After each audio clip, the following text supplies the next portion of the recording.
Yo, what's up, everybody? We're back again with your boy. It's your boy, Don't Talk Sports. This is Week 15, Conference Championships, in-depth breakdown and analysis of all the games.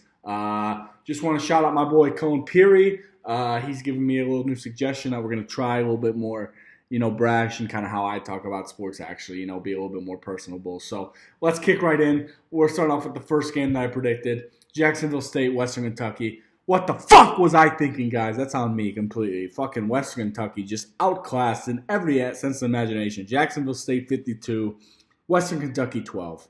I got nothing to say. What Caden Veldkamp, I was talking about him like he was some good player.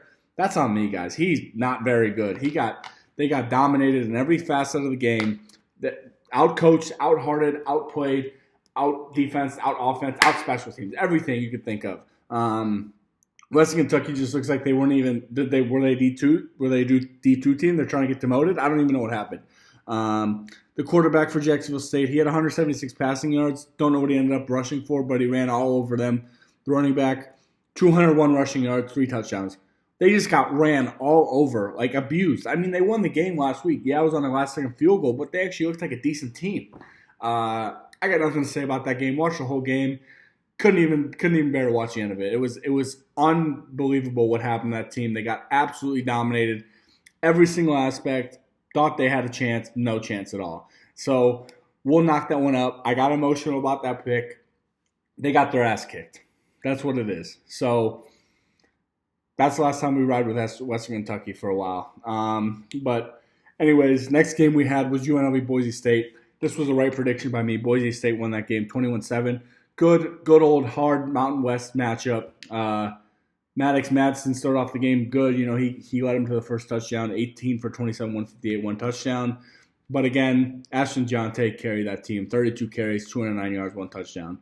What can I say about Ashton Jonte? I mean, people don't want to give him the Heisman, this, that, and the other thing, but Boise State's not winning that game, not winning the conference, not doing what they're doing without him. So you can say what you want about him.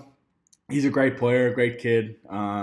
Boise State looks like the better team. Boise State's a decent team. I'm not mad at Boise State. I like Boise State as a team. We'll see what they can do in the college football playoff. Mountain West, smaller conference. So we'll see what they can do. But that's a right prediction for me. So check 1 for Dylan on that. Boise State won. Next game we had was Tulane Army. Kind of what I thought would happen happened. Army ran all over them. They held time of possession. They did everything they said they were going to do. Their quarterback, who's the best player on the team, ran all over them. I think he had like 2 passes or 3 passes. I'm unsure what he had, but not very much. And they easily won that game. Army proved why they've been ranked all year. They have 1 loss. That'll happen, but Army won that game, controlled every facet of it, and kind of knew that it was going to happen that way. So Tulane, the Green Wave, Big Wave, whatever they are. Cool logo, cool mascot. Shout out Tulane, but Army was just a better team for that game. Next game we had on the list, as I'm seeing right here, is Penn State, Oregon.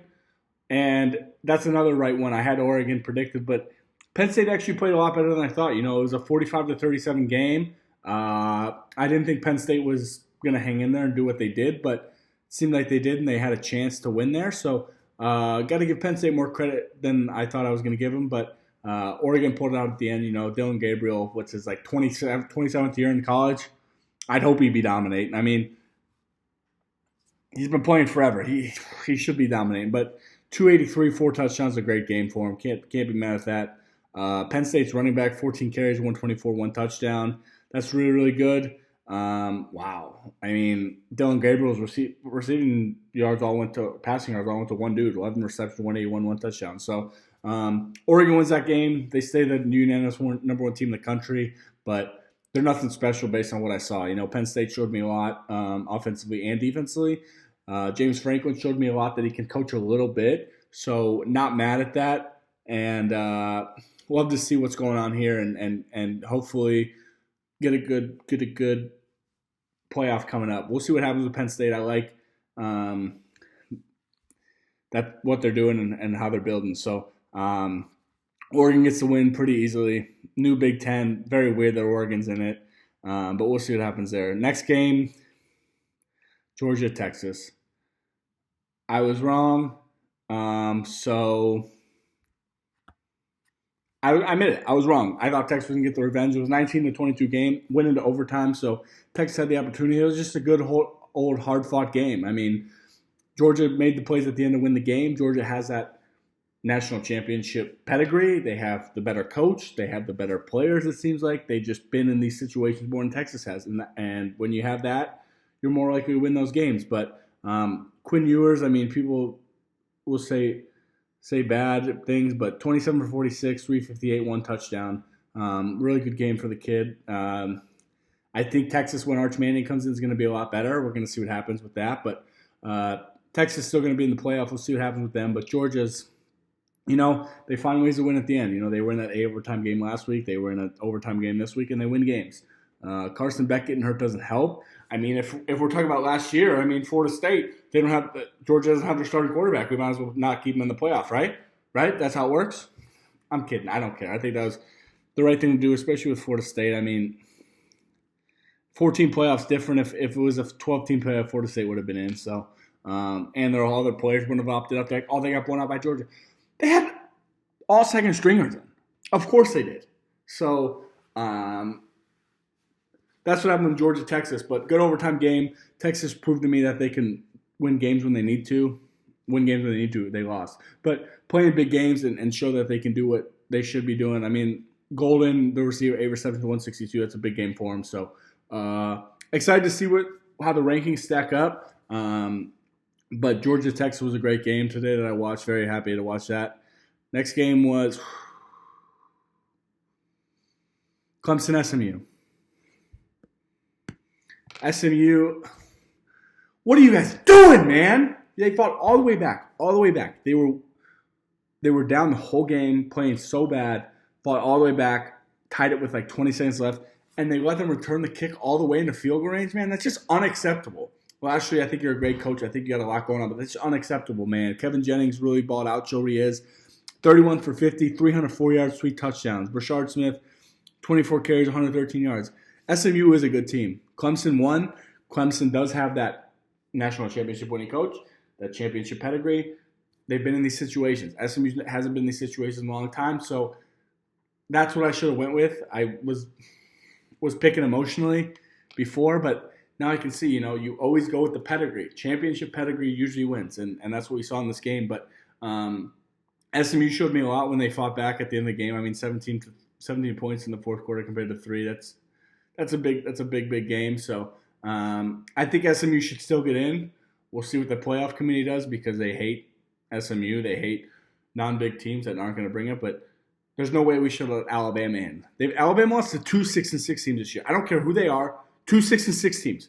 Vanderbilt, who their football program was going to get taken away, I think. I don't even know. But, come on, man. If they put Alabama in over SMU, it's going to be very frustrating. I mean, that's just unacceptable and not okay. So we'll see what happens there. They better not do that. But SMU showed me that they can compete. They're going to be good for the next couple of years. They got a lot of recruits coming in. They're building up that program. But Clemson, Cade Klubnik, I was kind of on the fence about him beginning of this year, but he showed me that he's a good player. And Dabo wins championships. He wins ACC games when he needs to. He's been in these situations. He knows what it is, and they prevailed at the end of the day. But I think SMU should still get in the playoff, and we'll see what they do there. And I'll be able to pick that game for you when we see the rankings tomorrow. But at the end of this video, I'll run through the rankings, how I think they should stack up, and we'll go from there. So next game we had was Arizona State, Iowa State. That's an easy pick for me. I won that pick easily. Arizona State, no question. 45-19. I mean, not really a question. Cam Scatteraboo, 16 carries for 172 touchdowns. I know he had a receiving touchdown as well, so he had 3 touchdowns.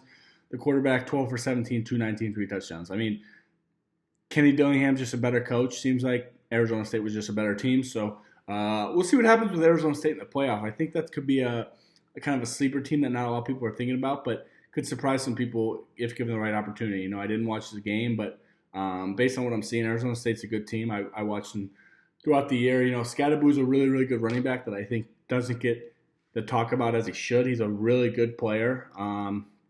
Even he said he hasn't gotten the recognition his whole life, so can't hate it.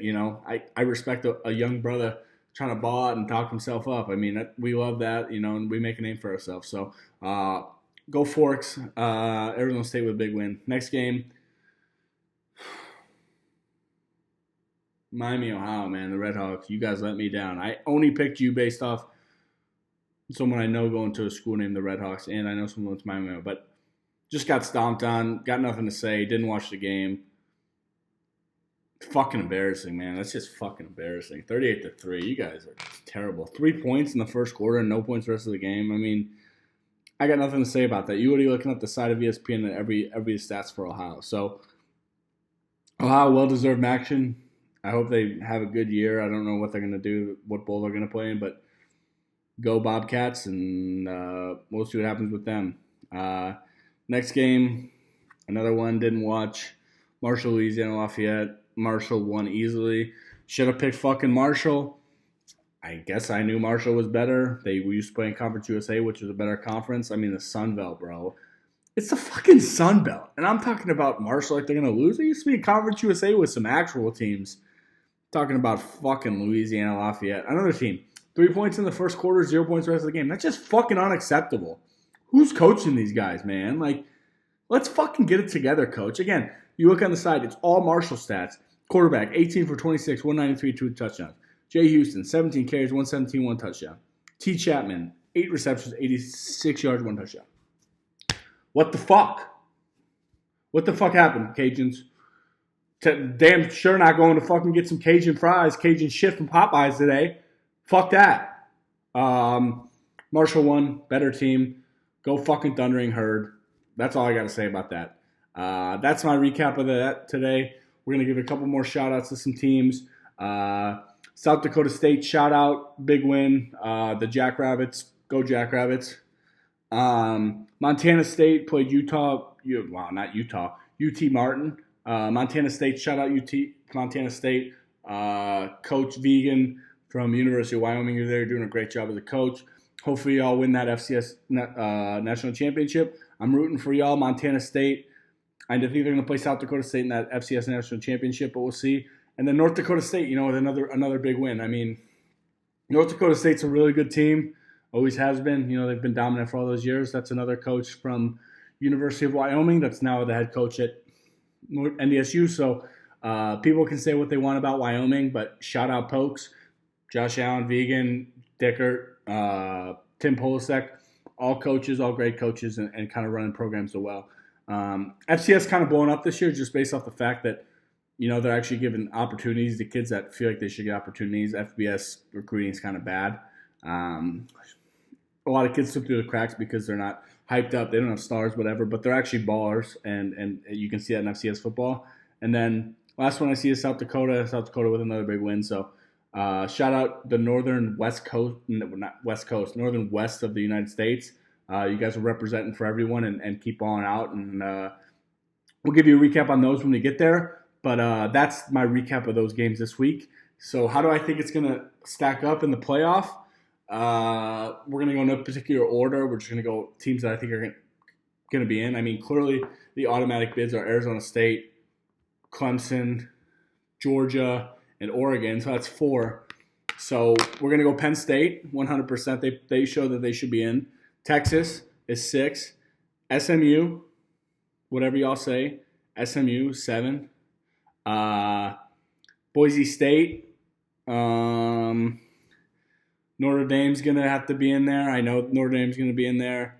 Let's see what else we got. I'm pulling it up right now. American Athletic Conference. Let's see. SMU, yeah. BYU, I don't think BYU's going to get in. Indiana, I think you got to say Indiana gets in. So that's 9. Jacksonville State, Notre Dame, Ohio, none of those teams. UNLV, I don't think gets in. Oregon State. I think Tennessee gets in. So that's them. Wow, who else is going to get in? Sunbelt, no way. South Carolina, you might sneak in there. And then who's the last team? Maybe you go UNLV. I don't think so, but you probably go Ohio State there just because of what they've done. But I don't think Ohio State should be in. They've just been playing bad all year. But we'll see what happens there. I really think it's going to come down. I think SMU's a good team. I think Georgia's a good team. I think Texas is a good team. I think Arizona State's a good team. Notre Dame, I'm not sold on Notre Dame. Boise State, we'll see. But a lot of good things coming up this week. Week 15, Conference Championship Week was a good week. What we learned is championship pedigree wins. It always wins. It always has won. So love what's going on there. But that's what we got for this week. That was a quick 15-minute video. Made it tonight. We're going to post it for tomorrow. We're going to give you the week 14 of the NFL season recap. Maybe tomorrow night, probably Monday, though. That's really where I feel like my picks. We all make mistakes. SMU's coach said it'd be criminal if we're not in. It would be criminal. Pony up. Appreciate y'all joining along. Let me know what else you guys need in the comments. But God bless. This is Doe Talk Sports. We back with another week, and we'll see you soon. Deuces.